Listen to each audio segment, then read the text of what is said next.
Hi, I'm Rhonda Henry. I'm one of the therapists at the Work Life Office here at UK. Today, I want to talk about how do we spring forward into working on goals when times that we are living in feel a little bit uncertain, a little bit unusual. So we've got some ideas that we're going to go through today, as well as some resources we're going to touch on to hopefully help us figure out how to get back on track with this part. All right, next slide. And you'll see here just the acronym for Work Life Rocks and kind of see what our series is about. And so as Netta mentioned to some of the folks who are participating live with us earlier, we're really looking at a variety of different aspects of work-life balance and how to really use things like resilience, optimism, compassion, knowledge, and self-care to kind of push us forward into our best home life as well as our best work life. So today, I always like to kind of start with just a few of the things we're going to highlight because partially, honestly, it helps keep me on track, but it also gives you all a heads up as to what we're going to be covering today. So we're going to talk about those challenges of goal setting, and in particular, what the pandemic has done that has impacted this, because we've definitely seen an impact from it. How growth mindset, intersects with our goal setting. The idea of SMART goal setting, which is an acronym that we'll go over in a little more detail that kind of gives you some step-by-step ways of looking at goals. And then that whole issue of when we get off track or when we feel like we've had a setback, how do we get back on track again? How do we kind of recapture that momentum? Okay. So let's start with kind of what holds us back. So just in general, when it comes to setting goals for ourselves or working toward goals that we might have, it can be any variety of these things. And, some days it may feel like some of these sort of rise to the surface. Some you may feel like, no, I never really deal with that one or doubting myself in that way. And some of these might look kind of familiar. It's easy, I think, to feel overwhelmed, when we're thinking about goals and we're thinking about what do we want in our lives. Sometimes those questions just feel so big and it's hard to even sort of figure out how do we start breaking that apart a little bit. That can also bring up feelings of fear, feelings of, either incompetence that I've tried working toward goals before and it didn't work well, or what if I try and fail? It's easy to compare ourselves, whether that's comparing ourselves to who we used to be. Maybe exercise used to be a really easy thing for you and it really made you feel great. And now you're not so much feeling that. You're really having to kind of reconcile what you'd like to be doing with what maybe your body is able to do at this point. Certainly our mindset, like I said, we're going to get into talking just a little bit about that fixed and growth mindset, because that's such a big part, of what pushes us forward and what kind of keeps us both, staying on track kind of with that discipline, but also bouncing back if we're having a setback. And then sometimes we don't prioritize ourselves. It's so easy, I think, especially when lots of things are pulling at us, to not put ourselves in that mix, to look at taking care of everybody else's needs. And essentially we're kind of left with whatever's left over. And that's not going to usually be a great recipe for our own success or taking care of ourselves. And then it's easy to get just stuck in this sort of response mode. We're just kind of responding to whatever's coming our way. And when life is coming at us really sort of hot and heavy, it can be really overwhelming to figure out how do I create some space to work on something that isn't necessarily urgent or doesn't absolutely have to be done today. Okay. So some of the impacts that we've seen from the pandemic, and I'm drawing the list that I've put together here. I mentioned earlier on that I'm one of the therapists within Work Life. So, over this past year of meeting with people individually to talk about how they're experiencing this past year, these are some of the themes that I've seen really consistently sort of show up. Across the board, lots of feelings of stress and anxiety and depression, even if that was really never an issue maybe somebody had struggled with before. Keeping in mind that we've spent a year now in crisis mode, so when we're in crisis mode, we're trying to respond quickly to threats. We're trying to immediately be able to pivot or to do something in a different way. When a lot of our internal bandwidth has been taken up with just kind of living in crisis mode, it's really difficult to figure out some of these other questions we're going to get to around how we set some goals for ourselves and what that can look like. I've seen a lot of folks struggling with not feeling motivated, feeling like they don't have the attention span that they used to. A lot of folks can't concentrate on reading or doing some things that maybe would have taken a little more of that sort of longer term mental concentration. A real dip and loss of patience, disrupted routines, everything kind of feeling upside down. Um, in this past year, a lot of folks have really reevaluated what's important to them, and that might have recentered them on things like health or family or job stability, a whole variety of things that might have come up for you. We've seen a lot of increase in worry and uncertainty, just again, across the board, where some days may be fine. It may not feel like in my house today, I'm living in a crisis. I've got a safe home. I've got a job. I have pets. I have people who love me, but we're still in a crisis mode, meaning something can come up quickly and we're having to change and adapt and adjust, which just kind of keeps us on the edge a little bit. And for some folks, they felt a real loss of sense of purpose, or they feel like their sense of purpose has shifted some. So, all of these can show up. You may not feel all of these different things, but I would imagine a couple of these probably strike a chord or feel a little bit familiar to you. One thing I think is important for us to keep in mind with these, just because these things have been there does not keep us from being able to have goals that we're working toward, or to have some things that we set out for ourselves. I think it's important that we understand these things so that we can accommodate for them and sort of work around them. But it's not a thing that has to sort of shut down all of our forward thinking or our goal setting. Okay, next slide. I find this is just kind of one of the easiest ways to sort of boil some of that down. For most folks who have taken like an intro to psychology class, you've seen Maslow's hierarchy of needs. It's one of those really sort of beginner tools and frameworks that we see out there in psychology, social work, those sort of things. What I want you to notice is those bottom couple of layers that are there, that physiological layer, the safety layer. Much of this past year has had us really focusing a lot of attention down on those two layers. The whole kind of concept of Maslow's hierarchy of needs is that we can't get to those upper layers if we have instability, uncertainty, or a lack of our needs being met in the lower layers.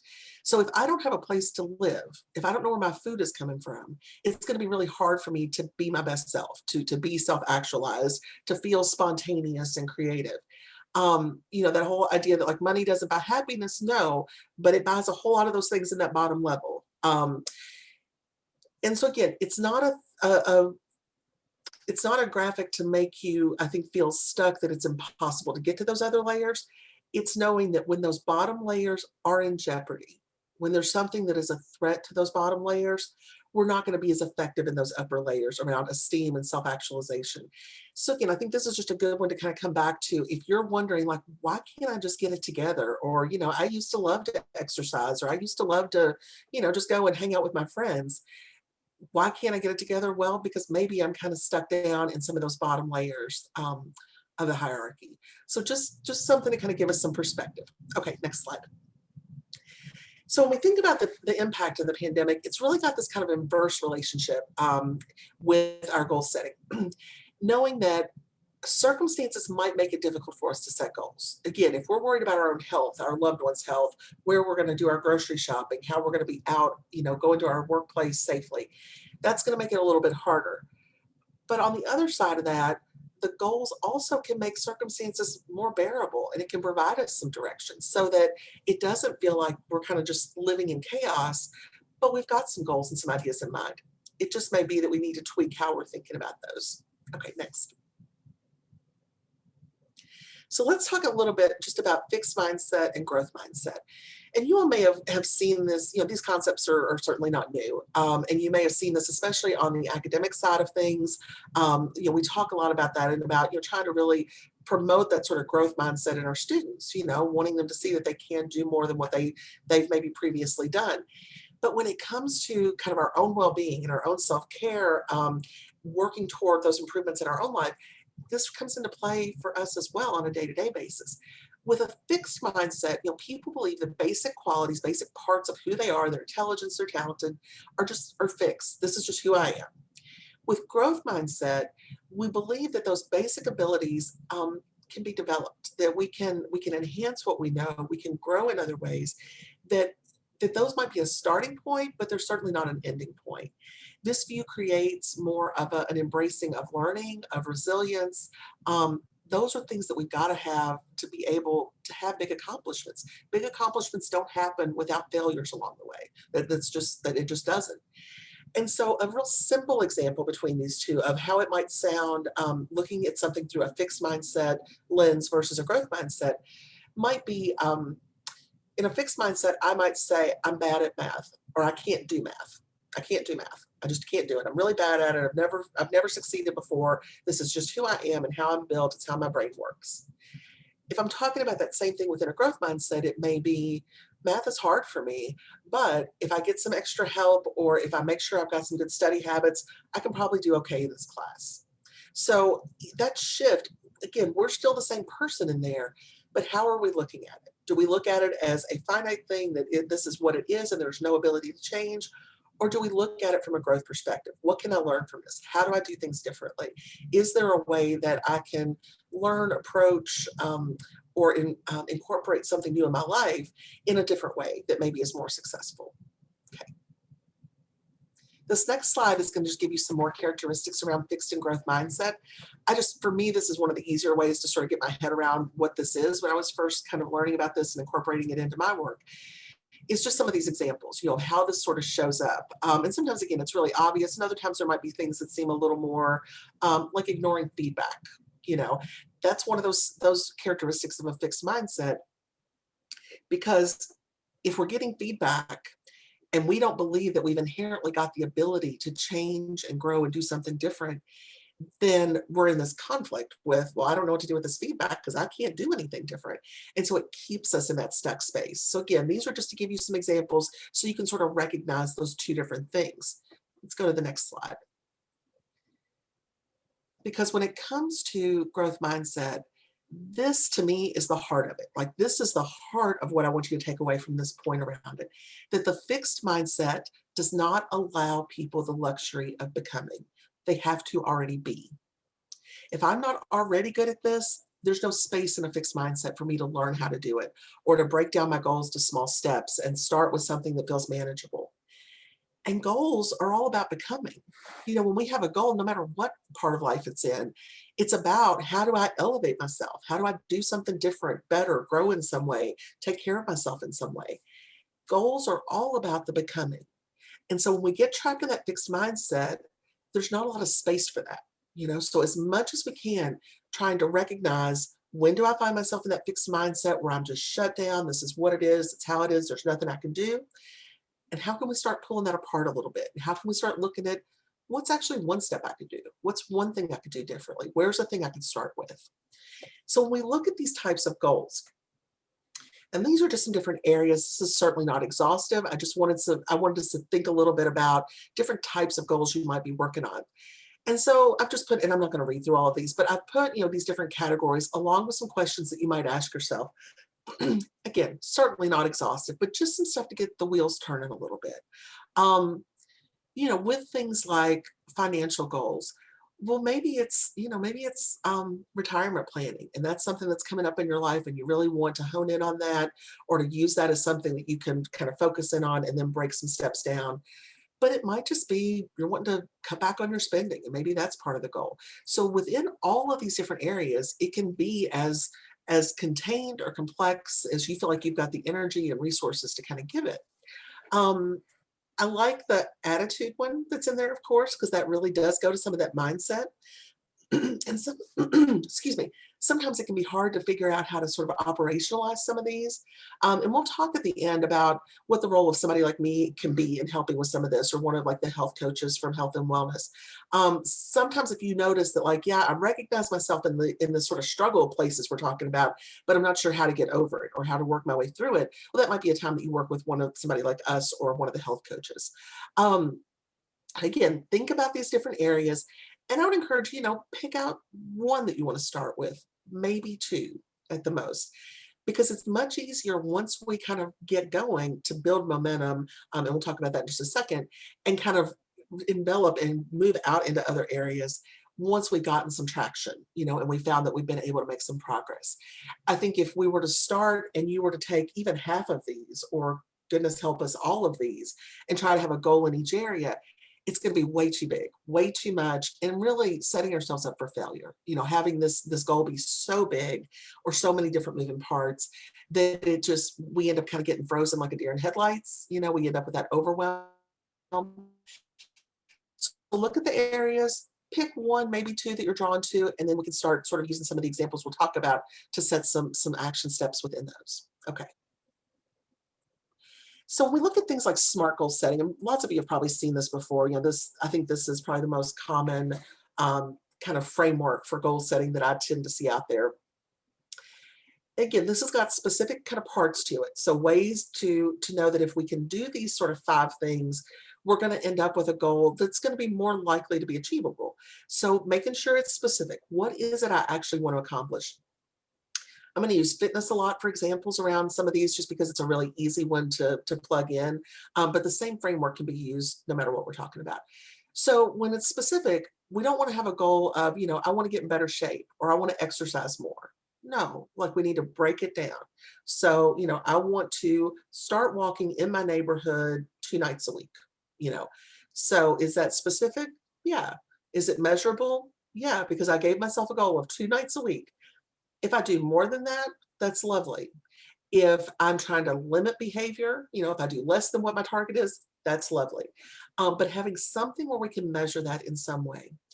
And again, simple. We want simple, low-hanging fruit because as we're setting up this sort of smart goal setting, we want it to be attainable. Like that is as a starting space or a getting back on track space, attainability is huge in this. We don't want something again so big, so expansive, so out of reach that yeah, it's aspirational, but it feels so far away that I can't even see that I'm making progress on that. So is it achievable? How can the goal be achieved? Is this something I can do? Can I, if my goal is to walk around the neighborhood twice a week, yeah, is that achievable? Yes, I have good shoes. I have a neighborhood I can walk safely in. I'm physically able to do the activity. So making sure it is something that seems reasonable. Something that would be outside of that to me would be, if it was, okay, I'm going to walk every single day, no matter what rain or shine in my neighborhood. That's probably not going to happen. And setting the goal so big and so broad, even with that one activity, is going to still set us up for that feeling of failure.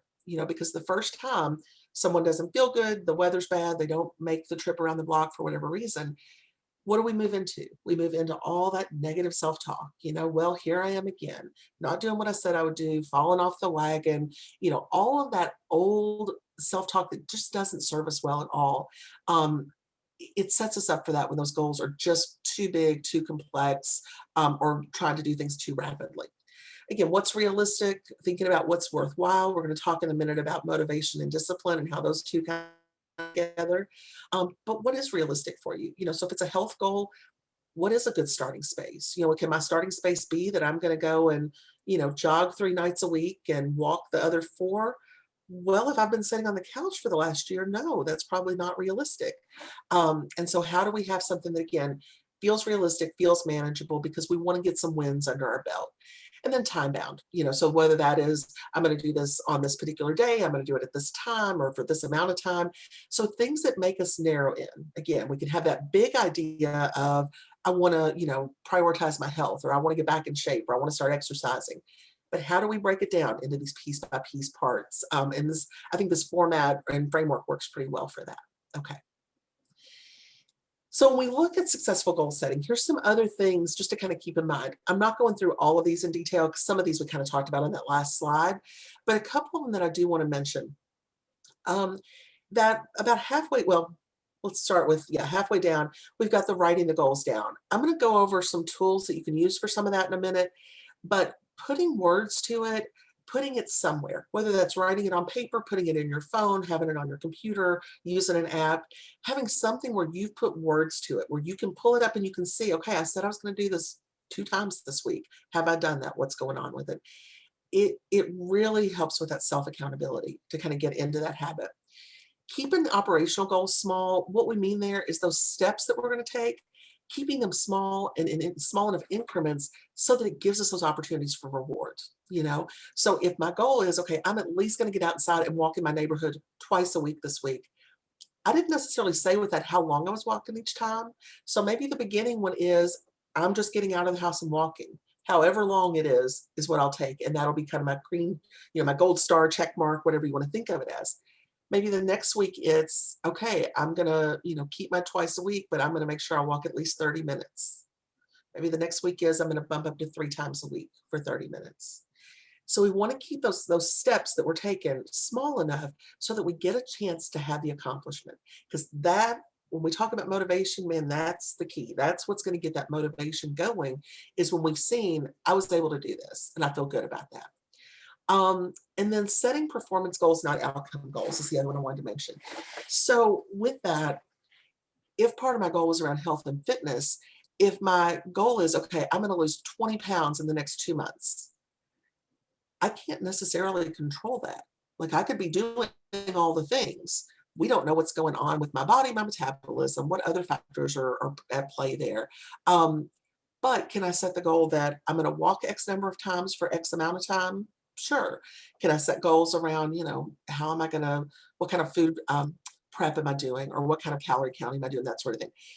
So things that parts of the bigger goal that you have control over, where you can say, yes, I can do this. I can count this, watch this, track this, make steps toward it, but I can't necessarily be in charge of the outcome of it. And so I think often we think about this, I'm going to lose, again, 50 pounds this year. I'm going to, get in the best shape of my life. How do we break that down? How do we get this down into, again, those small operational steps? And what parts of that can we actually control? Because again, if we set our goal for something that's out of our control, it's going to lead us to discouragement, feeling overwhelmed, and again, all that negative self-talk kind of pouring its way in. Okay. So some of the tools that we can use to kind of help support change when we're wanting to make a change. This is one of the best areas, goal setting and tracking, one of the best areas in terms of apps that are out there. There are so many good apps that speak to this, and it really lends itself well to it. I think that, being able to track progress, being able to look back and see progress, also being able to look at times where things were off track, because I didn't talk a lot about this in this presentation, just because it's pretty short, but when things are off track, getting curious about that, because what's the fixed mindset going to say when we get off track? Well, there's me failing again. There's me. I never do this. I always set these silly goals and I never can follow through with them. If it's a growth mindset, what might I go to? Well, I was going along and doing pretty well for a couple of weeks, and then I had a really rough week where I just kind of hit my targets that I was wanting. What was going on? How can I get curious about that? Because if I get curious about it, then I can figure out, how do I change it? Well, maybe that was a week where, I don't know, the weather was really horrible and I just didn't have anywhere good outside to go exercise. So now can I plan for, okay, here's my first choice. I'm going to go for a walk in my neighborhood. But if the weather's bad and I don't go out, I'm going to instead do some yoga stretches, or I'm going to do something else that's here. Because with a growth mindset, we can adapt. We can sort of see what's working and what's not working, and then give ourselves permission to do it a different way. So I listed a couple of apps on there. Oh my gosh, there's so many. I mean, truly, these are some good ones. These were like some of the top ones of the 2021 list for goal tracking, but there's so many out there. The other thing that you can do that is much less or much more low-tech version is just write it down. I'm going to show you in a second an example of a goal sheet or some different ways you can do this in writing. Use a Post-it note. Like, it does not have to be super complex. It does not have to be such a big thing to still be effective. You can still write it down. It can be done in a relatively small way. Now, for some people, they really like this sort of making sort of the fuss around the goal. I want to have something up on my board, or I want to see that. I want to have the app on my phone so I can see my progress. If that's motivating to you, absolutely do it. If it starts to feel overwhelming, like how am I ever going to pick out which app to use? How am I going to know which thing to do? Break out the Post-it note. Low tech can get this done, okay? Think about things like an accountability partner. So that might be somebody that that's working on the exact same goal that you are, but it could be just somebody else who's working on stuff and you are too, and you all are good friends and you're able to talk about this. Talking about our goals in a really open, authentic way, that takes some vulnerability, so making sure we've got an accountability partner that we can share that, like, yeah, I'm just having a really off week. I'm struggling. Because if we're only wanting to get together with them when we can say, oh, look at all the stuff I've done, tell me all the stuff that you've done, that's just not reality as we're trying to make change. And so we need somebody that we feel comfortable being vulnerable with, being authentic with, when we're having our successes and when we're having our struggles. Finding a change community, and that can look a whole lot of different ways. So that could be everything from online groups, that support something you're working on. If you're working on controlling, food or alcohol, it might be something around addiction in that way. It might be a running group that, whether or not you meet in person, but, do you log on and clock your miles or do something like that? Having a community in some way, though, around when we're making change is really helpful. Again, it just lets us see not only other people to cheer us on, but it lets us also see other people who have rough days and bounce back, and to realize it's possible. Um, Habit stacking, some of you may have seen this or heard that phrase come up in other areas of change. I think, anytime we can add a new habit onto something that's already kind of existing that we're doing, we're more likely to stick with it. So for somebody who's, trying to, I don't know, learn to meditate, or let's stick with my exercise one, maybe the exercise piece is, as soon as I get home, I do this at this time, I change my clothes, I go on out for a walk, I don't let myself go sit down in the living room because then I won't do this. So looking at other transition times or times during the day where if we add a step within that goal, it's going to help us remember it just on a more consistent basis. And then adding it to the calendar, what I mean there is doing a check-in with yourself, not just on the day-to-day basis, but on the bigger kind of long-term planning. So what that might mean is like, if you, I don't know, if you sit down and look at all your bills at the first of the month, maybe that's also when you look at your goals and like, where am I? So I'm not so much in the day-to-day and what I did, but really stepping back and looking at the big picture. Do I need to adjust some goals? Do I need to give myself more or less time? Am I, have I um, achieved the goal, and do I need to up my game a little bit? So give yourself a chance every, month, 2 months, something like that, where you kind of step back and look at that bigger progress, and we're not just doing the day-to-day part and putting it on your calendar, or again, attaching it to something else you already do. I'm a big fan of, it's the first of the month. Here's all the things that we need to remember to do. So those are just some ways that you can use some other tools to support what you're wanting to do. Okay. So this is one of the goal sheets. This is one that I've made up. It's, fairly basic, but it kind of breaks all the goals out. It gives you some action steps. Of course, I made it, so of course I like it. Up in the corner, it's, when I feel like giving up, I'll tell myself this, because boy, that self-talk, that is such a big part of what keeps us on track, or really kind of takes our focus away from what we're wanting to do. So if you like a lot of detail, if you like a piece of paper, this is one way to do that. Okay. The next one, this is one, and some of you who've seen me do other programs may have seen this example that I've used for other things. This one obviously looks a little bit different. So this one doesn't have these big, longer term sort of goals. And it might even be that this one is too much with too many for what would be appealing to you. But maybe some of those goals are just, again, that low hanging fruit. Remember that Maslow's hierarchy. We've got to get those basic needs met. Maybe some of the goals need to be about the basic needs. Am I taking a break to eat lunch during the day? Am I drinking water the way I need to?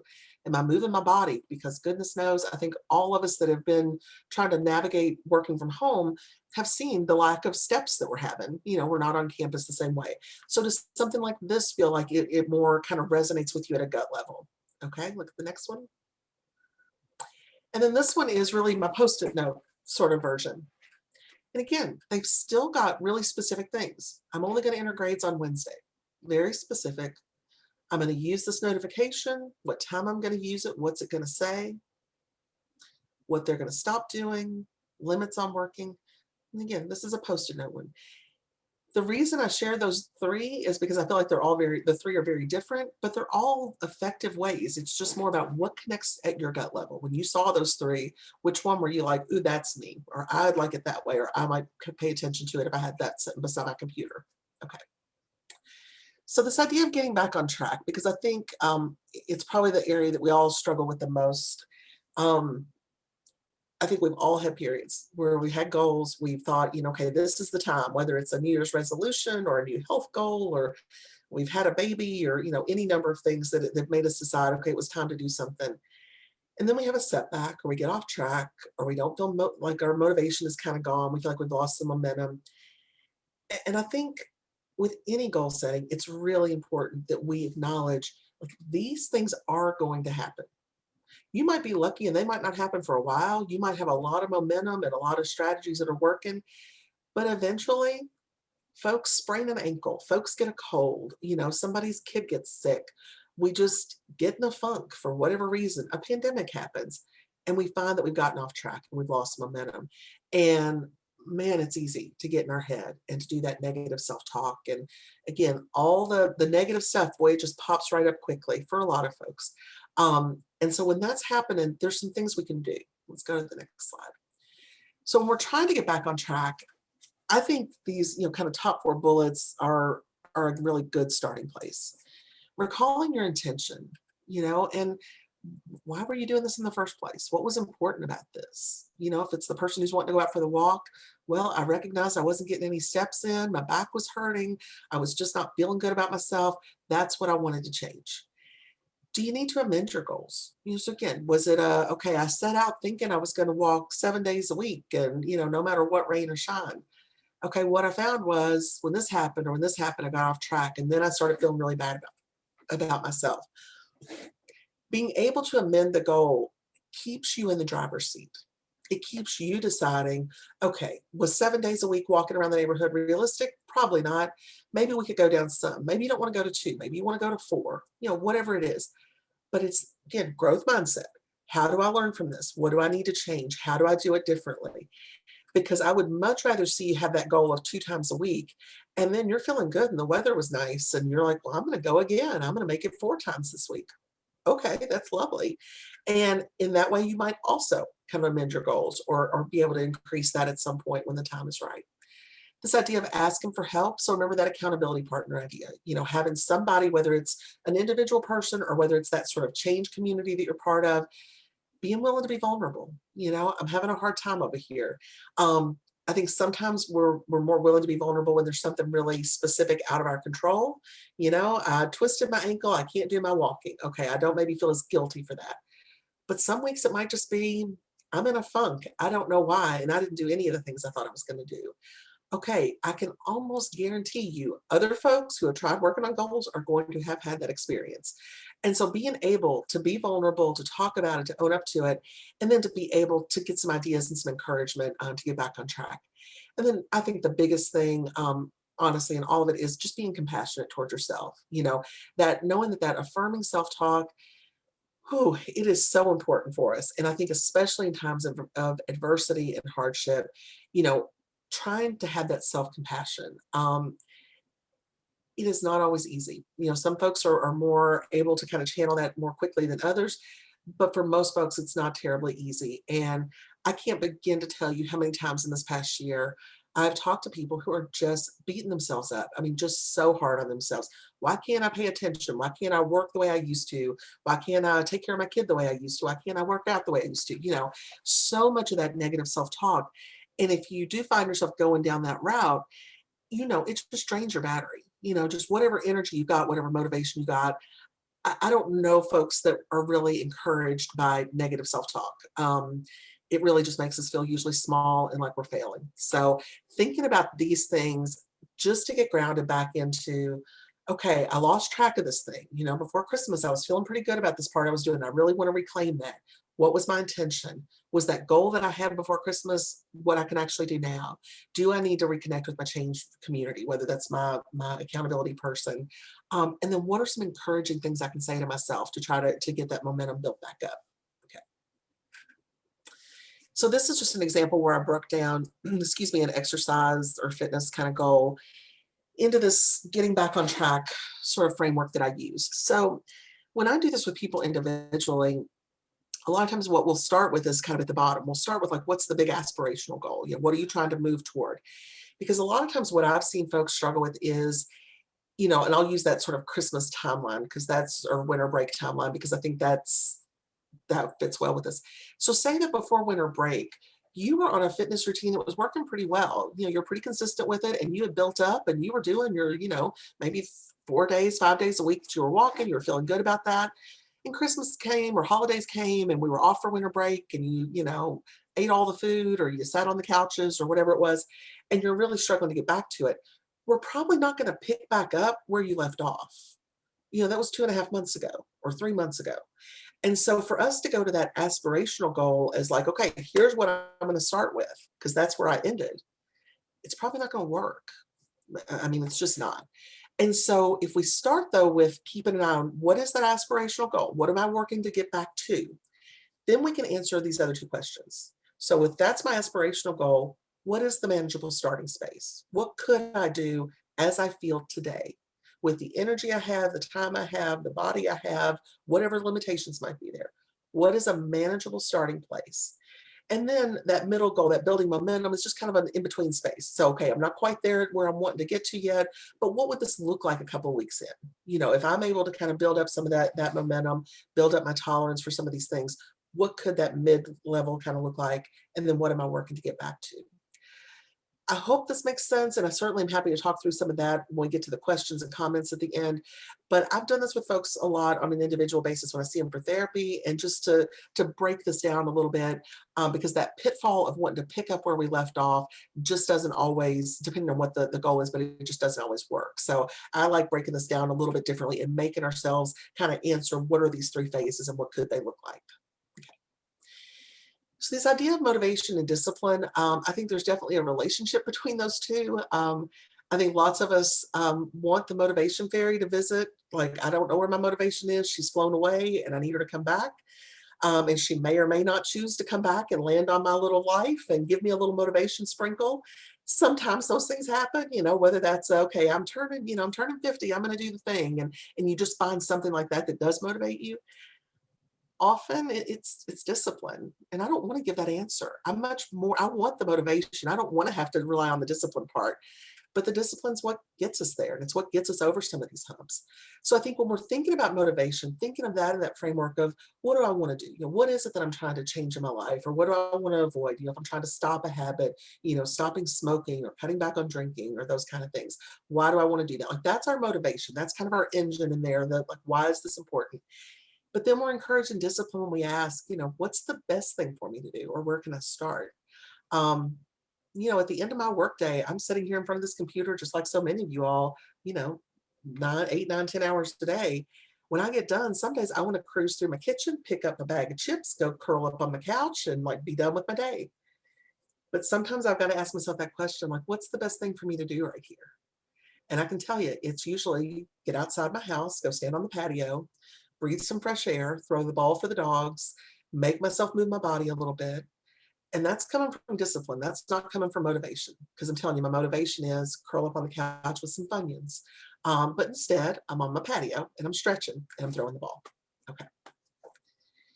So just some final reminders, knowing that to be successful and to feel successful, not just in achieving the things, but feeling good about achieving the things, setting goals that are realistic, attainable, meaningful, connect with your why, using tools that work for your style. So again, if you like an app, my Lord, there's an app for you. If you want a post-it note you just stick onto something, go that route.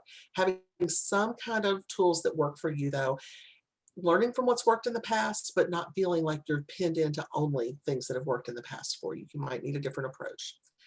Have that plan for managing setbacks. That's really where that community piece comes in, that accountability partner. Embracing that growth mindset. And again, it's an insidious thing. That fixed mindset can rear its head up, and we can find ourselves sort of getting caught in it. So just taking time to kind of evaluate, am I kind of pinning myself in here? Am I giving myself room for growth? Self-compassion is always going to me to be a positive fuel for what you got going on. And that doesn't mean you have to give yourself a pass. So like, oh, well, I didn't do it. Who cares? But it can be, okay, I didn't do what I wanted to yesterday. What can I do today? How can I do this differently today? And then knowing that help and support's available. Next slide. And so whether that is from an office like mine, so as we mentioned earlier, I'm one of the therapists in the work-life office. These are the 3 other full-time therapists along with me. We've also got a couple of contract folks. All of our contact information is there. Our services are free and confidential. We do telehealth format. I talk with a whole lot of folks about goal setting. Let me tell you now, I'm never going to be the one to fuss at you. That is just not, that's not one of the tools in my toolbox. But I'm going to help you kind of sort through this and figure out what are my priorities or how can I approach this. We've also got a lot of folks over within health and wellness that do health coaching. We've got the Be Well folks and the Eat Well, Move Well folks. So depending on what kind of goals you're working on, it might be that one of those folks is a really good sort of resource for you in that way. The information is here on how you can make appointments. Excuse me, you're welcome to call the office or you can go online and do that. But yeah, feel free if it feels like, okay, I really would like to do maybe a session or 2 with somebody and actually figure out, what do I need or where do I start? Yeah, that's a good time to make an appointment and sit down with one of us. All right, and I think that's about it for what I have for today. So we're going to wrap up. And for folks who are live, again, stay on and we'll do some time for question and answer. But for now, that is all we have for today in the actual program. Thank you.